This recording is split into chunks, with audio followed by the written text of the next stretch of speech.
আমরা কি করব mechanism of normal labor এর ডেফিনেশন কি it is a series of movement that occurs in the head in the process of labor during adaptation through the pelvis is called as mechanism of normal labor এটা হচ্ছে definition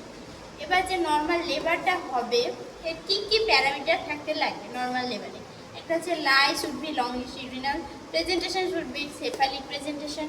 presenting part হতে হবে vertex position হবে L O A left occipito anterior denominator হবে occiput attitude হবে fully flex এবার হচ্ছে আমাদের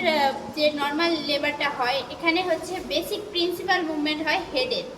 আর বাকি বডিটা এটা ফলো করে there is mainly two principal movement occur in the head and rest of the body followed it first one হচ্ছে ডিসেন্ট সেকেন্ড ওয়ান হচ্ছে রেজিস্ট্যান্স এটা আমরা প্রিন্সিপাল মুভমেন্ট করলাম এবার করবো কী কী কার্ডিনাল মুভমেন্ট থাকে নর্মাল লেবারে দেখেন এখানে হচ্ছে 9টা কার্ডিনাল মুভমেন্ট থাকে there is 9 cardinal movement first one is engagement second one descent then flexion then internal rotation then crowning then extension then destitution then external rotation of the head and internal rotation of shoulder delivery of trunk and shoulder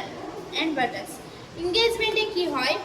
আমার হচ্ছে বাচ্চার যে engaging ডায়ামিটারটা থাকে সেখানে সেটা হচ্ছে পেলভিককে engaging ডায়ামিটারে গিয়ে engage হয় ডিসেন্টে হচ্ছে ইউটেরাইন কন্ট্রাকশন বা বিয়ারিং ডাউন এফোর্টের জন্য বাচ্চার হচ্ছে হালকা ডিসেন্ট হয় ডিসেন্টটা যেটা পুরো থ্রু আউট দ্য লেবার প্রসেসের মধ্যে এই ফেনোমেনাটা দেখা যায় তারপরে হচ্ছে ফ্লেক্সন ফ্লেক্সনটা কি হয় পেলভিক ফ্লোর একটা রেজিস্ট্যান্স দেয় যার জন্য হচ্ছে সামান্য পরিমাণে ফ্লেক্সন হয় তারপরে হচ্ছে ইন্টারনাল রোটেশন হেডটা 1/8 রোটেট করে সিম্ফ্যাসিস পিউবিসের সামনে অসিকুটটাকে নিয়ে আসে তারপরে ক্রাউনিং ক্রাউনিং হচ্ছে এমন একটা পজিশন যেখানে হচ্ছে হেডটা আর রিট্র্যাক্ট ব্যাক হয়ে যায় না তারপর হচ্ছে এক্সটেনশন এক্সটেনশন কার হবে আমাদের এক্সটেনশন হওয়ার মাধ্যমে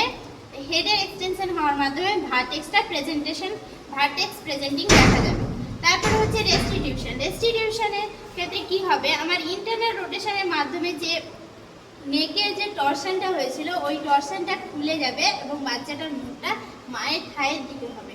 এক্সটার্নাল রোটেশনে হচ্ছে আমার বাচ্চার হেডটার এক্সটার্নাল রোটেশন হবে আর ইন্টারনাল রোটেশন শোল্ডারে হয়ে শোল্ডারটা সিম্ফ্যাসিস পিউবিসের মাধ্যমে আসবে তারপরে হচ্ছে ল্যাটারাল ফ্লেক্সনের মাধ্যমে ট্রাঙ্ক শোল্ডার আর বাটাক্সের ডেলিভারি হবে এটা আজকে আমরা কি করলাম মেকানিজম অফ নর্মাল লেবার কী কী প্যারামিটার থাকে কী কী প্রিন্সিপাল মুভমেন্ট থাকে আর কী কী কার্ডিনাল মুভমেন্ট 9টা কার্ডিনাল মুভমেন্ট আমরা